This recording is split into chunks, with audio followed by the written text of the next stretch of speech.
A day in my life as a dalagang Filipina, in Australia, trillion peso munch edition.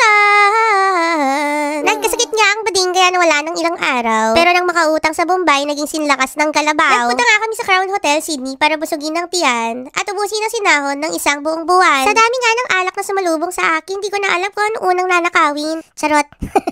Umorder nga ako ng drinks na hindi ko mabiggas. Mababa lang ang amats. Pero mas masarap pa rin itoma ang gin habang kumakanta ang tita mo ng Tats by Tats. Tats by Tats, you're my all-time lover. Anyway, sinimulan na kaming busugin ng mga chef na pogi. Sabay hain ng bread at seafood stand na mas fresh pa kay Jezebel. Wagi! Bago nga ang main, sinilip ko na ang CR nila. Nagulat ako sa aking nakita ang CR. Akala mo isang kripta?